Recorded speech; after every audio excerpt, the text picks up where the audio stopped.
तो hey guys, कैसे हो आप सभी। Welcome back to my channel GB anime world.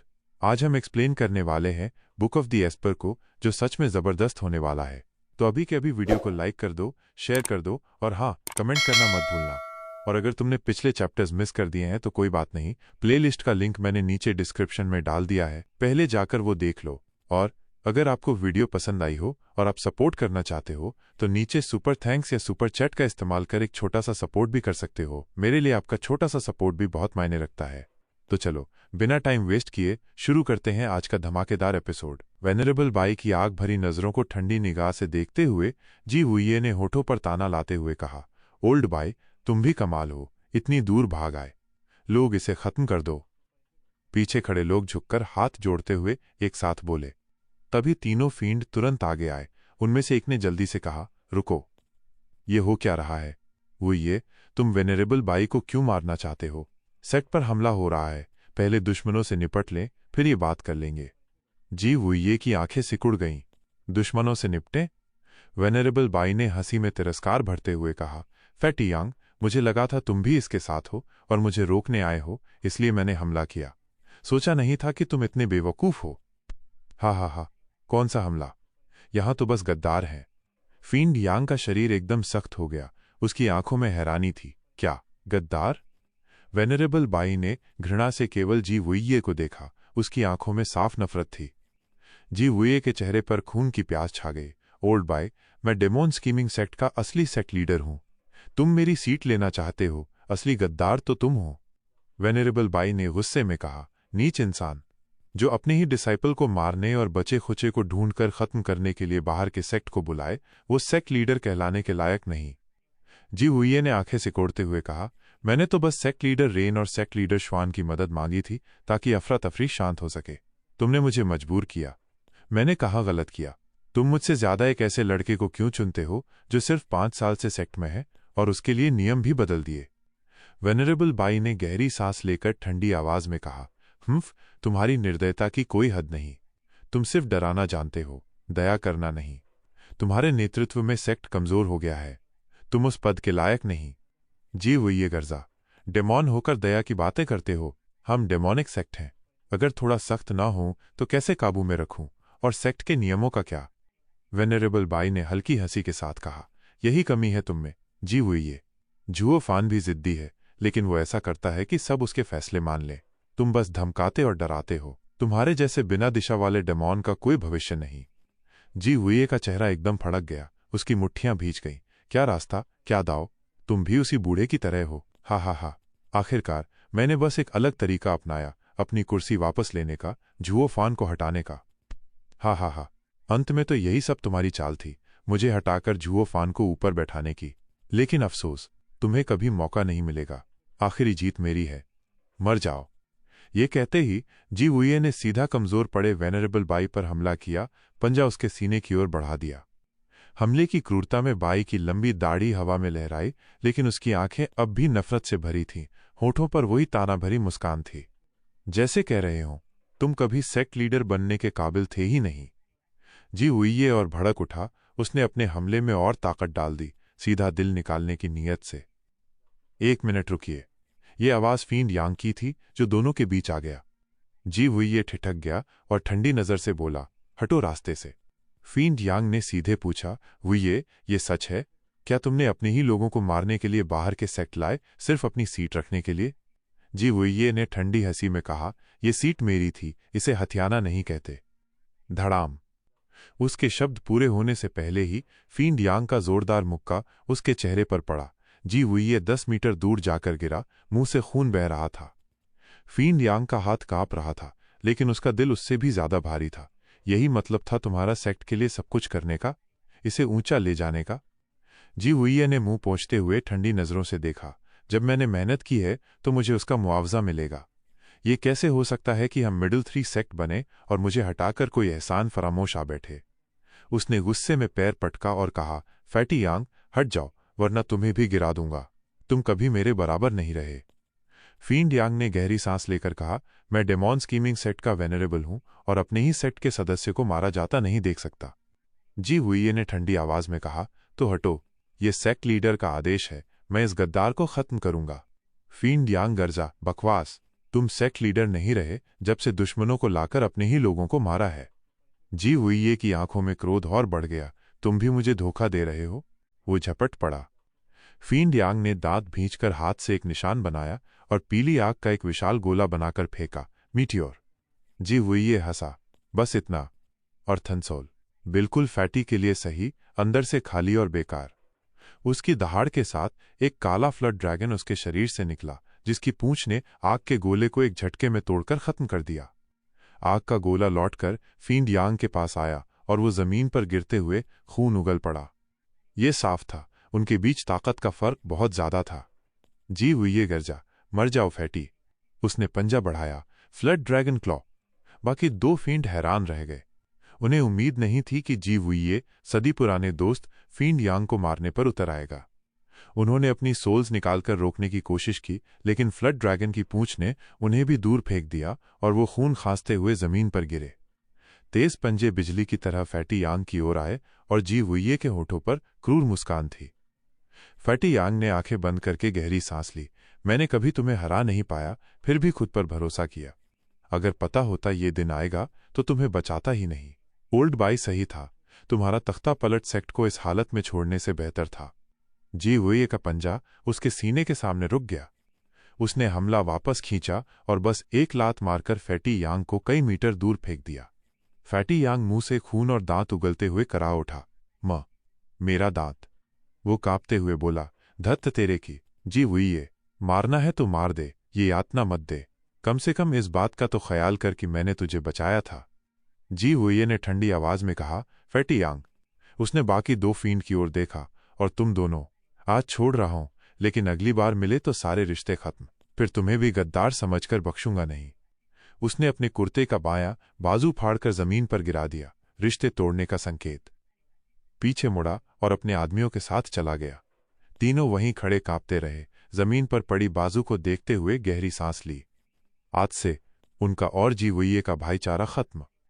Venerable by ने गहरी सांस लेकर झुककर कहा, माफ करना वेनरेबल्स, मैंने गलत समझा। हम एक ही पक्ष में हैं। तीनों ने कड़वी मुस्कान दी। हाँ, अब हम जी हुईये के साथ नहीं हैं। उन्होंने घायल वेनरेबल बाई को उठाया और जल्दी से दूर चले गए, कहीं फिर से पीछा न हो। जी हुईये ने साफ कहा था, अगली बार मिले तो मार डालूंगा, इसलिए जितना दूर जाओ उतना अच्छा।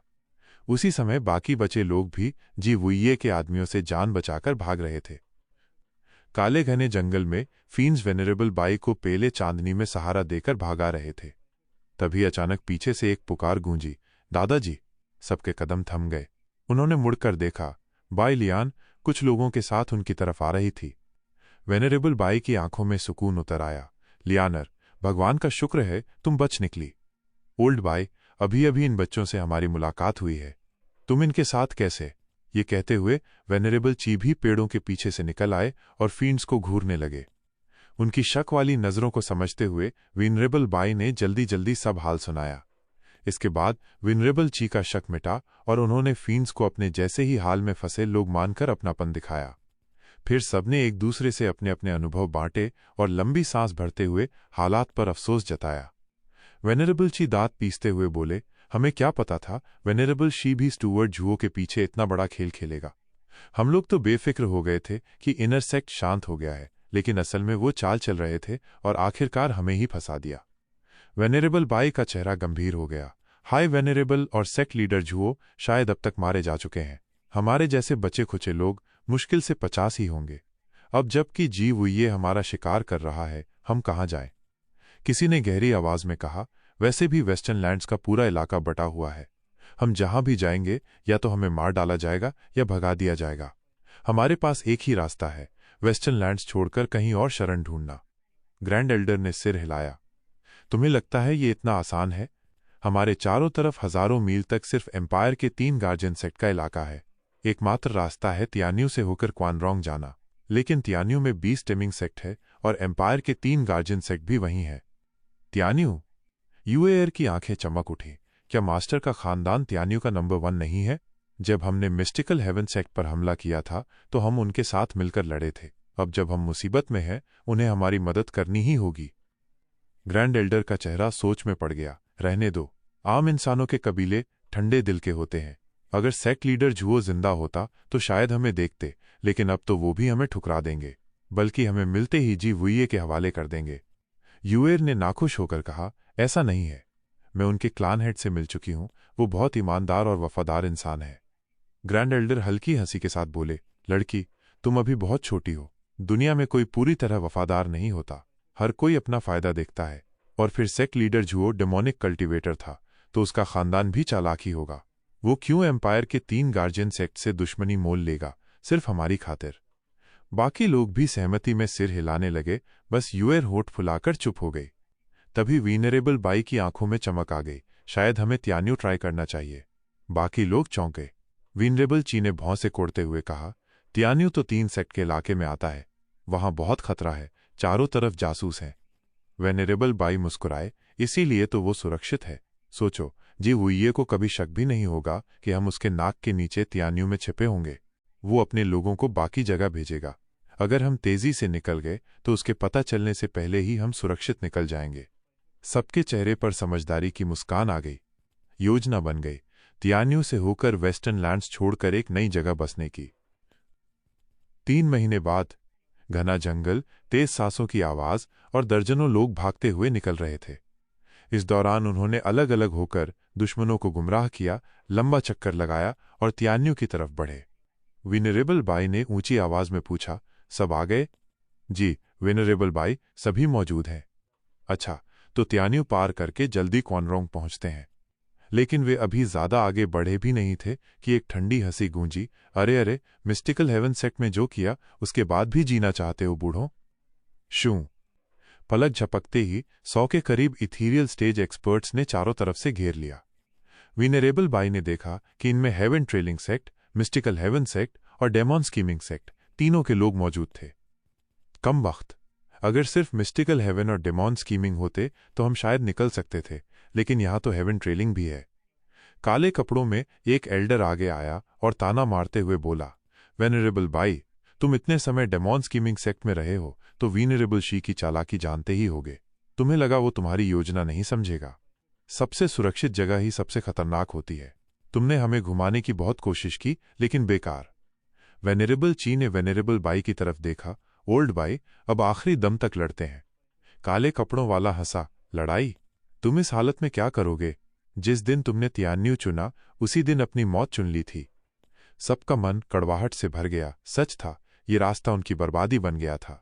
लेकिन तभी जंगल के अंदर से एक तिरस्कार भरी आवाज आई, गलती? हा, गलती तो तुमने की है। त्यान्यू आना सही था। कौन है? काले कपड़ों वाला चौंकते हुए इधर उधर देखने लगा। इनका सहारा। दर्जनों इथेरियल स्टेज एक्सपर्ट बाहर आए, जिनमें 5 लोग 5वीं लेयर से ऊपर के थे। यूएर खुशी से चिल्लाई, एल्डरली, सच में आप? ली जिंगतियान हंसते हुए बोले, तुम्हारी मदद करने आए हैं, चलो सब मिलकर हमला करो। जरूर।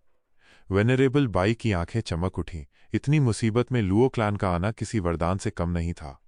दोनों तरफ से हमला हुआ और पलक झपकते ही शिकारी शिकार बन गए। काले कपड़ों वाला गरज कर बोला, तुम्हें पता है त्यान्यू के 3 गार्जियन सेक्ट को रोकने का मतलब क्या है? ली जिंगतियान ठहाका मारते हुए बोले, 3 सेक्ट का मुझे नहीं पता, बस इतना जानता हूं कि तुम हमारे मेहमानों को रोक रहे हो। धड़ाम। दोनों की हथेलियां टकराईं और ली जिंगतियान की ताकत से वो एल्डर मुंह से खून उगलते हुए पीछे जा गिरा। बाकी दुश्मनों के मनोबल पर बिजली गिर गई। लुओ क्लान के 5 धुरंधर आगे बढ़े और वीनरेबल बाई की टीम के साथ मिलकर दुश्मनों पर टूट पड़े। संख्या में 100 के करीब होने के बावजूद मनोबल टूटते ही वो भागने लगे। दूर एक पहाड़ी पर लुओ क्लान की शैडो कोर्प्स की लीडर लेई यूटिंग और फोर्सेस कमांडर यू मिंग खड़े थे। लेई यूटिंग ने देखा कि लड़ाई खत्म हो गई है। जैसा तुमने कहा था, हमारे एल्डर्स ही इन्हें हराने के लिए काफी थे। यू मिंग की आंखें चमकी। दुश्मन के सामने जो ज्यादा उग्र हो वही जीतता है। कभी कभी जीत सिर्फ सोच पर निर्भर करती है, लड़े या न लड़े। हमने शुरुआत में ही जोरदार वार किया और 20 लोगों से जीत हासिल कर ली। अब हमारा रेस्क्यू मिशन पूरा हुआ। आगे का काम लेंग वुचांग की योजना है। यूमिंग चल दिए और लेई यूटिंग मुस्कुराकर उनके पीछे हो ली। शहर में लेंग वुचांग और लुओ यूनहाई आराम से चाय की चुस्कियां ले रहे थे। क्लैन हेड, आप तो जरा भी परेशान नहीं लग रहे। लाउंज में आराम से बैठे लेंग वुचांग ने चाय की चुस्की लेते हुए हल्की मुस्कान के साथ लुओ युनहाई की तरफ देखा।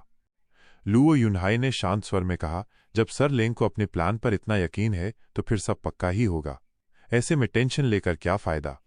हा, क्लैन हेड, आप तो मुझे बहुत ऊंचा मानते हैं और मुझ पर पूरा भरोसा करते हैं। यह सुनकर लेंग वुचांग भावुक होकर मुस्कुराए। इन सालों में लुओ युनहाई ने अपने सहायकों पर पूरा भरोसा किया था, जिससे ये बुजुर्ग भी अपनी मेहनत का फल महसूस करते और वफादार बने रहते।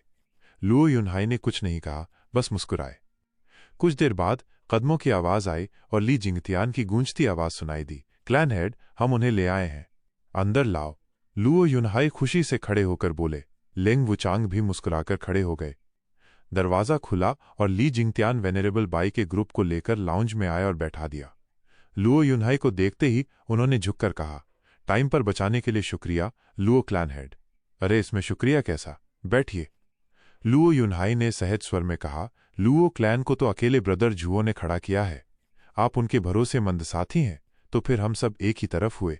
जब मुझे पता चला कि आप मुसीबत में हैं तो मदद करना मेरा फर्ज था।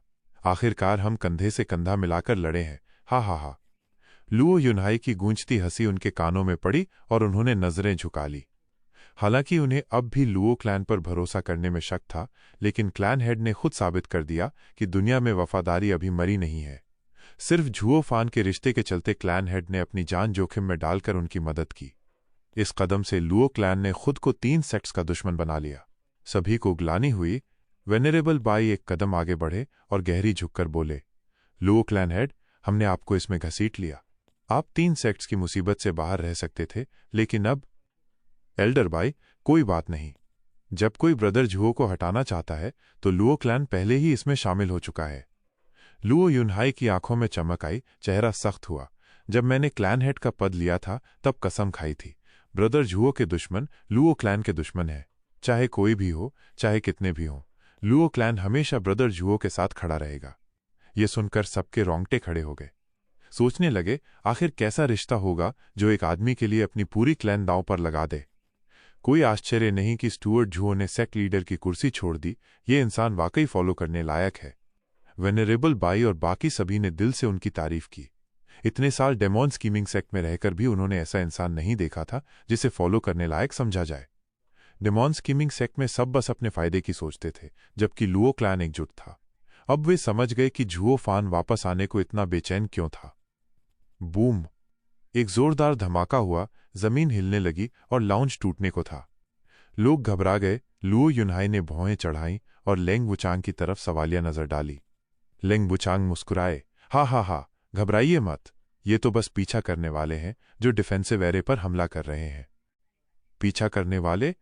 वो 100 एथेरियल स्टेज के एक्सपर्ट्स? चकित होकर वेनरेबल ची बोले, ये तो बुरा हुआ। कोई आ मेरे इतने सारे एथेरियल स्टेज के लोगों को रोक नहीं सकता। बाकी सब सतर्क हो गए, किसी भी वक्त लड़ाई को तैयार। लेंग वुचांग और लुओ युनहाई ने एक दूसरे को देखा और हंस दिए।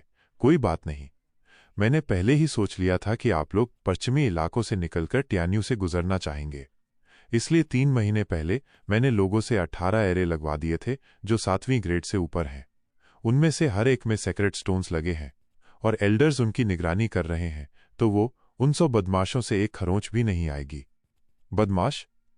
वो भी उन्हें। सबके चेहरे पे हैरानी थी। ये कौन है जो 100 एथेरियल स्टेज के एक्सपर्ट्स को बदमाश कह रहा है? इतना ओवर कॉन्फिडेंट, खुद तो सिर्फ रेडियंट स्टेज में है। शायद ये भी हाई वेनरेबल जैसा है, असली ताकत छुपाकर रखी है। तभी उन्होंने देखा कि ली जिंगतियान वहां से जा चुके थे। सर, क्या मैं पूछ सकता हूं? वेनरेबल बाई झुककर बोले। लेंग वुचांग ने हाथ जोड़कर कहा, मैं हूं लेंग वुचांग, टियान्यू से। आप वही अनवांटेड कॉन्ट्राइवर 3 सेजेस में से एक? वेनरेबल बाई और बाकी दंग रह गए। सर की शोहरत तो पहले से सुनी हुई है। लेंग वुचांग ने हाथ हिलाया। देखिए, कल्टीवेटर के तौर पर तो मैं आप सबके बराबर भी नहीं, लेकिन सुपरवाइजर के तौर पर अगर मेरे पास पर्याप्त मोहरे हों तो मैं आप में से किसी को भी हरा सकता हूं। बिल्कुल, सर की बुद्धिमानी तो बहुत पहले से मशहूर है। सोचा भी नहीं था कि आप लुओ क्लैन में होंगे। हम वाकई हैरान हैं। वेनरेबल बाई और बाकी ने हामी भरी। उन्हें पता था कि भले ही लेंग वुचांग की कल्टीवेशन बहुत ऊंची नहीं, लेकिन क्लैन के सुपरवाइजर के तौर पर उनके पास अनगिनत लोग हैं जिनको वो सही जगह इस्तेमाल कर सकते हैं और उनकी ताकत कई गुना बढ़ा सकते हैं। कल्टिवेटिंग वर्ल्ड में, खासकर पश्चिमी इलाकों में, शायद ही कभी ऐसे बड़े पैमाने पर टकराव होते थे जहां उनका ये फायदा काम आता। लेकिन अभी जब 3 सेक्ट्स उनका पीछा कर रहे थे, उन्हें लेंग वुचांग जैसे दिमाग की सबसे ज्यादा जरूरत थी। उनकी सोच समझकर लेंग वुचांग मुस्कुराए। यू मिंग की रिपोर्ट के अनुसार ये लोग लड़ाई शुरू होते ही भाग निकले। कोई भी अपनी ताकत एकजुट नहीं कर पाया, मतलब ये बिना सर के झुंड है। भले ही दिखने में एथेरियल स्टेज के एक्सपर्ट लगते हैं, लेकिन असल में बस गुंडे हैं। इनसे निपटने का सबसे अच्छा तरीका है 3 वार। पहला, पूरी ताकत से हमला। दूसरा, उनका मनोबल तोड़ना।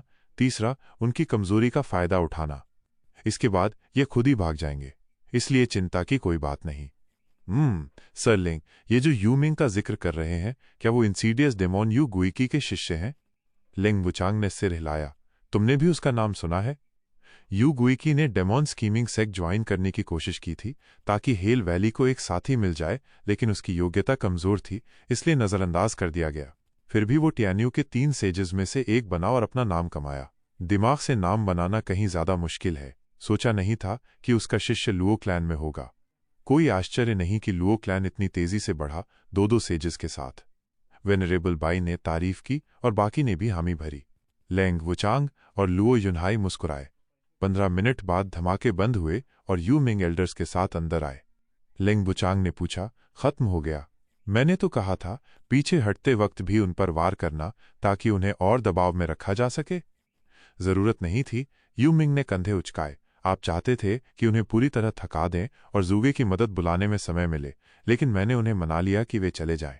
अब वो काफी समय तक वापस नहीं आएंगे। नतीजा तो वही हुआ। लेंग वुचांग मुस्कुराए। मना लिया? उनका ग्रुप था 65 हेवन ट्रेलिंग सेक्ट से, 26 डेमोन स्कीमिंग सेक्ट से और 11 मिस्टिकल हेवन सेक्ट से। हम पूरी तरह हावी थे और चाहे तो उन्हें यहीं खत्म कर सकते थे, लेकिन वो आपके प्लान के खिलाफ होता, है ना? हा। यू मिंग बैठ गए। तो मैंने खुद ही फैसला लिया। डेमोन स्कीमिंग सेक्ट के 26 को मार दिया, मिस्टिकल हेवन सेक्ट के 11 को बुरी तरह घायल किया, और जहां तक हेवन ट्रेलिंग सेट की बात है, मैंने उन्हें कह दिया कि खबर आई है कि हम और उनका सेट सुलह कर चुके हैं। मैंने कहा, अपने सेट लीडर से खुद जाकर पूछ लें। लेंग वुचांग ने भौहें उठाई। खबर? मुझे तो नहीं मिली। आ जाएगी कभी, वरना आपने मुझे हेवन ट्रेलिंग सेक्ट से लड़ने की इजाजत क्यों दी होती? तुम उस पर इतना भरोसा करते हो? जब वो साम्राज्य के प्राइम मिनिस्टर थे, विदेशी मामलों में उनका हाथ सबसे मजबूत था। मुस्कुराते हुए यू मिंग ने बाकियों की मौजूदगी की परवाह किए बिना पैर पर पैर रखकर चाय का प्याला उठा लिया। लेंग वुचांग हंसे। सही कहा, बूढ़े में ये हुनर तो है। सर लेंग, ये बूढ़ा कौन? लुओ युनहाई हैरान हुए। लेंग वुचांग की आंखों में चमक आई। वो झुककर बोले, क्लैन हेड। वो बूढ़ा झुगे चांगफेंग 2 महीने पहले संदेश भेज चुका है कि वो दूसरे देशों के दौरे से लौट रहा है। स्टुअर्ट झुगे वापस आ रहे हैं। लुओ युनहाई चौंके। लेंग वुचांग मुस्कुराए। मैंने उसे हमारी स्थिति और अपने प्लान के बारे में बताया और सलाह दी कि अभी न लौटे, बल्कि एक चक्कर हेवन ट्रेलिंग सेक्ट का लगाए। Heaven trailing sect? बाकी सबकी आंखें फैल गईं। वेनरेबल बाई दंग रह गए। लेंग वुचांग मुस्कुराए। हाँ, वही सेक्ट। दरअसल लुओ क्लैन के पास तीसरा सेज भी है। उसकी जुबान की ताकत से आपकी जान पक्की हो जाएगी। वेनरेबल बाई अविश्वास से पलकें झपकाने लगे। मतलब, अगर टियान्यू के तीनों सेजेस एक साथ काम में लग जाएं, तो हम आपका पीछा छुड़वा देंगे। वरना अगर क्लैन हेड ने पूरी क्लैन लेकर जोश में आकर कदम उठाया होता, तो हम इतनी आसानी से आपको बचाने पर राजी नहीं होते। लेंग वुचांग ने सिर हिलाया। तो दोस्तों, आज का चैप्टर यहीं खत्म होता है। अगर आप अगला एपिसोड जल्दी देखना चाहते हैं, तो इस वीडियो को जितना हो सके उतना हाइप करो और कमेंट में बताना कि आपने कितने पॉइंट्स हाइप किए। और हाँ, चैनल की मेंबरशिप भी ऑन है। आप चाहें तो ज्वाइन करके मुझे थोड़ा फाइनेंशियल सपोर्ट दे सकते हैं। आपका छोटा सा सपोर्ट भी मेरे लिए बहुत मायने रखता है और इससे मुझे और बेहतर कंटेंट बनाने का जोश मिलता है। और हाँ, अगर आप बुक ऑफ द एस्पर के अगले एपिसोड्स देखना चाहते हैं, तो चैनल को भी सब्सक्राइब कर लो, क्योंकि अगला एपिसोड और भी धमाकेदार होने वाला है। जाते जाते कमेंट में जरूर बताना कि आज का एपिसोड कैसा लगा। मिलते हैं अगले वीडियो में।